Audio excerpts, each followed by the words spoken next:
আসসালামু আলাইকুম। আজকে আপনাদের মাঝে আবারও আরেকটা ল্যাপটপ রিভিউ নিয়ে আসলাম। সেটা হচ্ছে 15 ডিবি 0001AU। এটাকে এখন আমরা আনবক্সিং করব এবং আনবক্সিং করে এর কনফিগারেশন সম্পর্কে আলোচনা করার চেষ্টা করব এবং সেই সাথে প্রাইজের যে একটা ব্যাপার আছে সেটার ধারণা দেওয়ারও চেষ্টা করব। তো আমরা সরাসরি চলে যাচ্ছি এটা আনবক্সিং করতে। ওকে, এটা আনবক্সিং করে দেখাচ্ছি।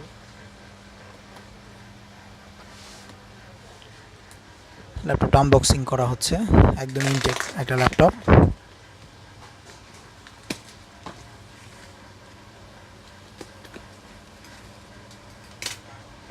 পাশে একটা ডেলের মনিটর রাখা আছে, সেদিকে কনসেন্ট্রেশন না দিলেও হবে। আমরা পরবর্তীতে মনিটরটা সম্পর্কে একটা রিভিউ করব।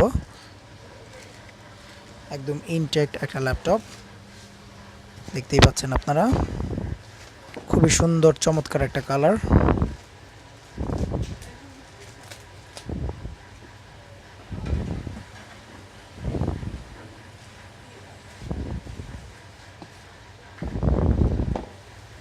খুবই কম বাজেটের মধ্যে একটা রিজনেবল ল্যাপটপ এবং যেটার লুকিংটাও যথেষ্ট সুন্দর।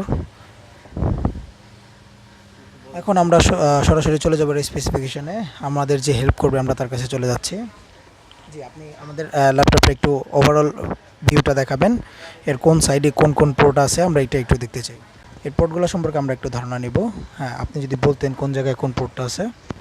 হ্যাঁ, এখানে শুরুতে যেটা আছে এটা হচ্ছে চার্জিং পোর্ট, তারপর হচ্ছে চার্জিং এলইডি, তারপর হচ্ছে ল্যান্ড পোর্ট, তারপর হচ্ছে এইচডিএমআই পোর্ট, তারপর হচ্ছে এটা ইউএসবি, এটা ইউএসবি, দুটোই ইউএসবি 2.0, তারপরটা হচ্ছে হেডফোন জ্যাক।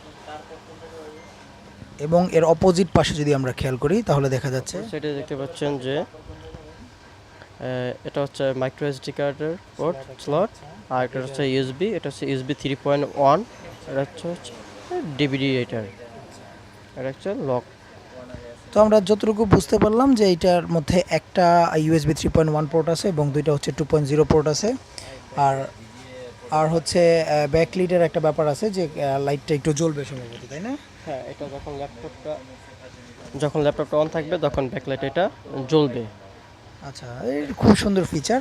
তো যাই হোক, আমরা এখন একটু ল্যাপটপের ভেতরটা দেখবো, এর কিবোর্ডটা একটু দেখবো এবং এর প্রিমিয়ামনেসটা একটু দেখবো। যথেষ্ট বাইরে থেকে যথেষ্ট প্রিমিয়াম একটা ল্যাপটপ। আমরা যদি দেখতে পাই, খেয়াল করি, এটা হচ্ছে একটা ফুল সাইজ কিবোর্ড এবং এটার মধ্যে নিউমেরিক প্যাডটাও আছে এবং যথেষ্ট স্মুথ, ব্যবহার করে যথেষ্ট মজা পাওয়া যাবে আশা করা যাচ্ছে। এবং এইখানে হচ্ছে ডুয়েল স্পিকার ইনস্টল করা আছে এখানে, তো সাউন্ডও আশা করি মোটামুটি ভালো পাওয়া যাবে। আর এইটার প্রসেসর সম্পর্কে যদি আমাদের একটু বলতেন। এটার প্রসেসর সম্পর্কে যদি বলি তাহলে হচ্ছে এটার মধ্যে ইনস্টল করা আছে AMD Duel-Core, যেটার সিরিজ হচ্ছে E2-9000e। আর এটার বেজ স্পিড হচ্ছে আপনার 1.5 গিগাহার্টজ থেকে হচ্ছে আপ টু 2 গিগাহার্টজ, মানে বুস্ট করে সর্বোচ্চ 2 গিগাহার্টজ পর্যন্ত স্পিড পাওয়া যাবে এটার মধ্যে। এটার হচ্ছে 1 MB ক্যাশ মেমোরি দেওয়া আছে। যথেষ্ট ভালো এই বাজেটের মধ্যে, আপনি ব্যবহার করে আশা করি মজা পাওয়া যাবে। আর আমরা যদি এটার র্যাম এবং এটার স্টোরেজ সম্পর্কে জানতে চাই। হ্যাঁ, এটার মধ্যে র্যাম দেওয়া আছে DDR4 2400 বার্সের, সাথে স্টোরেজটা দেওয়া আছে 500 জিবি, 5400 RPM। তার মানে SATA একটা স্টোরেজ দেওয়া আছে এটার মধ্যে, যেটা হচ্ছে আপনার লেন্থ হবে 500 জিবি এবং এর মধ্যে গ্রাফিক্স দেওয়া হচ্ছে আপনার AMD Radeon R2 গ্রাফিক্সের পাবেন আপনারা এর মধ্যে। যথেষ্ট ভালো। এটার প্রাইস যদি বলি তাহলে আসলে এর লুকের সাথে প্রাইস যদি বলি আপনারা একটু শকড হতেও পারেন।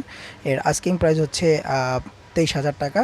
আপনারা যদি এই শপে আসেন, আমি ডেসক্রিপশন বক্সে এবং ভিডিও লাস্টের দিকে আপনাদের দেখাই দিব, অ্যাড্রেসটা দেখাই দিব। আপনারা যদি শপে আসেন তো সেক্ষেত্রে আপনাদের ওনার করা হবে। আপনার এই ইউটিউব চ্যানেলের রেফারেন্স দিলেও সেখানে আপনাদের ওনার করা হবে কিছুটা। এবং আশা করি যথেষ্ট ভালো প্রোডাক্ট, আপনারা ব্যবহার করে মজা পাবেন। এবং যারা স্পেশালি স্টুডেন্ট এবং কম বাজেটের মধ্যে ল্যাপটপ খুঁজছেন, আমার মতে এটা one of the best laptop হবে তাদের জন্য। আজ এই পর্যন্তই। ভালো থাকবেন, সুস্থ থাকবেন এবং আমাদের ভিডিওটা যদি ভালো লাগে অবশ্যই সাবস্ক্রাইব করবেন এবং বেল আইকনটা ক্লিক করে রাখবেন, তাহলে নতুন যত ভিডিও আসবে আপনি আপডেট পেয়ে যাবেন। Thank you very much for watching.